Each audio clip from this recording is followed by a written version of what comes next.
Okay mga kababayan, Chris Ulo po at welcome back po ulit dito sa ating YouTube channel.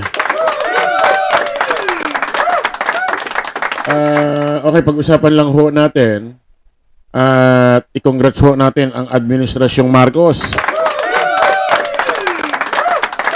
sa pangunguna ho ng ating mahal na Pangulong Bongbong Marcos, Ferdinand Marcos Jr. na kung saan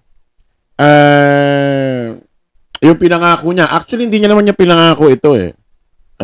Ina-exaggerated lang ng mga tanga sa kabila. Oo, wala naman siyang sinabing pangako. Ang sabi niya lang, mga kababayan dati, kung babalikan natin, ang sabi niya, pangarap niya raw ho na magkaroon ng 20 pesos na bigas o ang bigas ay maging 20 pesos per kilo. At ang pagkakaintindi rito ng mga tanga sa kabila, ng mga DD shit, pag lumabas sila ng bahay nila, paglabas nila sa bahay nila at pagpunta nila ng palengke mismo, kasi kadalasan di ba ang palengke na sa labas ng bahay natin, pupunta ka lang sa kalsada, feeling nila, makikita nila lahat ng nakabigas na tinitinda doon, lahat nakatusok, puro tig-20. Ganun ang nasa isip nila. Bagay, mga tanga nga eh. Ganun ang ini-expect nila, yung paglabas nila ng bahay nila, pagpunta ng palengke, may malaking tindahan ng bigas doon. Tapos, di ba, ang bigas, iba-ibang uri yan. Box-box yan eh. Tapos, may nakatusok na presyo, di ba?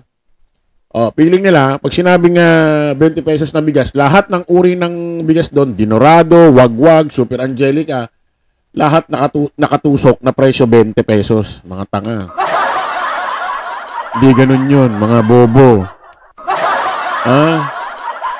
Kasalanan ba ng gobyernong ito? Kasalanan ba ni Pangulong Bongbong Marcos kung tanga kayo umintindi? Pati ba naman yung klase, level ng pag-iisip nyo, pag-iintindi nyo sa mga napapanood nyo sa balita sa gobyerno, iintindihin pa ni PBBM. At pag di nyo naunawaan, tanga si PBBM, kaya matalino, ganon. Ito mga kababayan, although wala naman pinangako talaga si PBBM, pangarap niya lang, ay natupad ho mga kababayan. Natupad ho mga kababayan nung nakaraan, binalita ho ng ating gobyerno, no, na magkakaroon na ho ng 20 pesos na bigas sa Visayas region. May mga nagsasabi, bakit daw sa Visayas lang? Bakit daw hindi sa Mindanao, hindi sa Luzon, ba't sa Visayas lang daw ba may nagugutom? Sinabi bang ganon? Sinabi bang ganon? Ganon na naman naiintindihan nyo. Sinabi bang pagka naglagay ng 20 pesos na bigas sa Visayas region, titigil na doon. Siyempre, ibig sabihin, pinaliwanag na ho yan ni Undersecretary Attorney Claire Castro na kung saan, parang di na agad iangkat. Doon kasi manggagaling yung mga bigas. So, doon manggagaling yung bigas, naturalmente, priority kung saan yung lugar na nandoon yung bigas. Mahirap naman doon manggagaling yung bigas tapos hindi makikinabang mismo yung lugar, uunahin pa yung ibang lugar. Natural, yun ang i-priority, mga tanga. Diba? Ganun lang kasimple. Parang sa pamilya lang. Ikaw ba, magbibigay ka ba ng tulong sa kamag-anak mo at kapitbahay kaibigan mo? Tapos pamilya mo nagugutom. Diba? Natural, bago ka muna magbigay, mamahagi ng mga tulong, ayuda sa kamag-anak mo, sa ng tatay at nanay mo, kaibigan pamilya mo, ba kailangan, okay muna yung pamilya mo rito sa bahay. Diba? Parang ganun yan, mga kababayan. Bago muna sila mamahagi sa Luzon, Mindanao, kung saan manggagaling yung bigas sa Visayas region, yun muna ang priority kasi doon manggagaling mismo yung bigas. Hindi nyo kasi naiintindihan, mga tanga kasi kayo. Mga kababayan, ayan ha. Magkakaroon na ho ng 20 pesos na bigas sa Visayas region. Basahin ho natin tong report ng PTV. Tignan, inumpisahan na ngayon, Lunes, Abril 28, ang pagbibenta ng 20 pesos kada kilo ng bigas sa Money Facility of Daan Bantayan, Cebu. Kung saan mga person with disability, senior citizen, at solo parents and priority beneficiaries Kabilang naman ng eligible recipients ang mga barangay health workers, nutrition scholars, ng barangay daycare workers, bantay dagat volunteers, public school teachers, DRRM, personnel, at iba pang mga eligible base sa kanilang assessment. Ayan mga kababayan, maliwanag.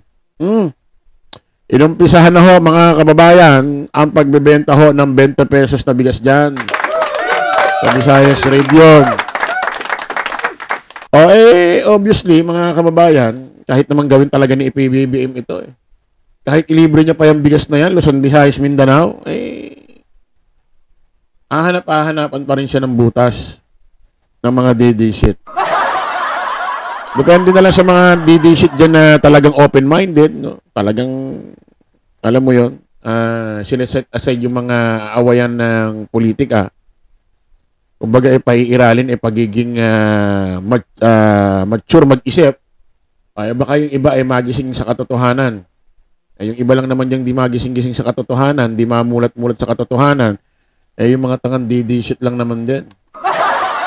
Na walang iba kundi isigaw ng isigaw ang Duterte. Alam niyo mga kababayan, marami tayong nakakausap personal na kung ikukumpara yung mga presyo ng bilihin, bigas, no? Hindi man lahat 20 pesos ang presyo. Pero ikukumpara daw doon sa nagdang administrasyon ni Digong, ni Duterte, mas maraming mura ngayon daw bilihin.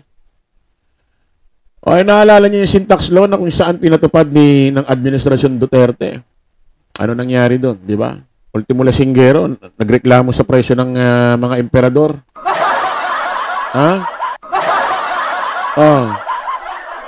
Pati mga presyo ng bigas, umabot ng 70 pesos. Ang sekretary niyan,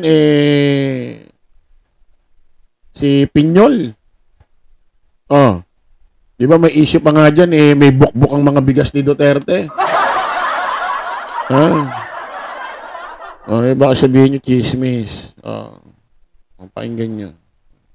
Mga bukbuk sa bigas na ito. Mga bukbuk daw. Nagkumpulan ang mga bukbok sa bigas na ito na hawak ni Agriculture Secretary Manny Piñol. Pwede ba bang sain? Yes. Tanong, pwede ba bang kainin? Yes. Bata pa ako, kumakain na kami ng bigas na nahugasan lang na may bukbok.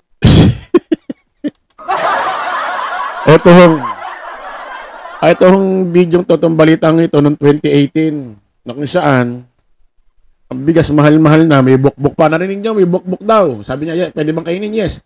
Natural, pwede mong kainin pag gusto mo. Anong magagawa namin kung gusto mong ipasok sa bunganga mo yan?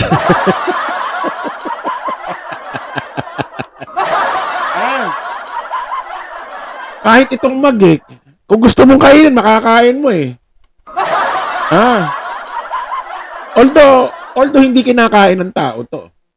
Di ba? Although hindi kinakain ng tao. Pero, kung choice mo, trip mo, gusto mong kainin ito, pwede mong makain Papasok mo sa bunganga mo, tapos lulunukin mo. Di nakain mo. Diba?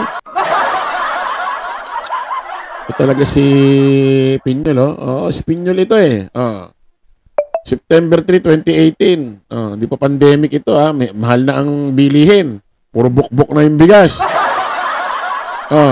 Hindi ko lang alam kung yun ang dahilan kung bakit hindi ako tumangkad, pero sigurado, buhay ako.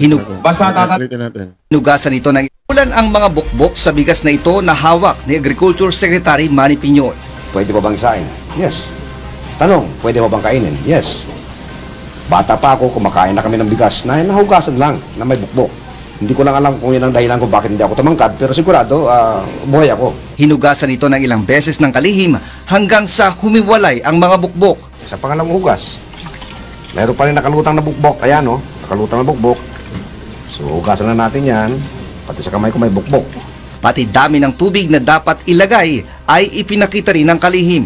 Pag ginanyan mo yung kamay mo, dapat yung tubig nandito lang. So, yan, tamang-tamang sukat ng tubig. Hoy, may bukbok pa. Pero pwede na. 3 piraso, okay na yan. May lasa-lasa ng konting bigas.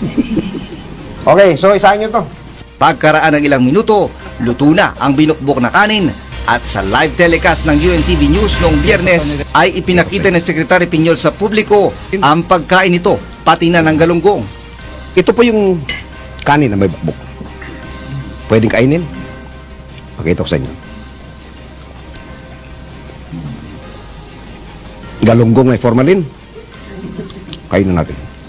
Walang formalin ito.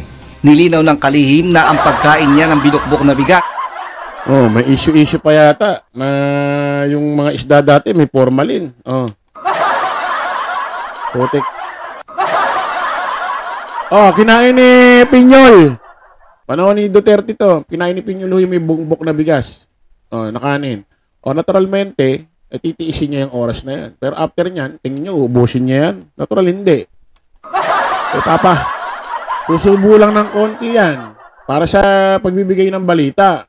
Pero ano niyan, pagkat ng video niyan, wala na din niya. Tingin niyo, ubusin niya yan. Ha?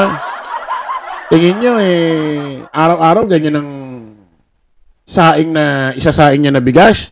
Yan ay papakain niya sa pamilya niya. Natural, hindi. Diyan lang. Oh, nanguuto lang sila. Diyos Marioso. Kaya nga sabi ko sa inyo, mas maayos pa ang administrasyong ito kaysa sa nakaraang administrasyon. Oh. Isipin nyo, putik na mimintas isa 20 pesos na bigas. Ito yung bigas, may puro daw bukbuk. Okay, maraming salamat po mga kababayan. Kita-kita ulit tayo sa panibagong live, panibagong vlog. Bye-bye.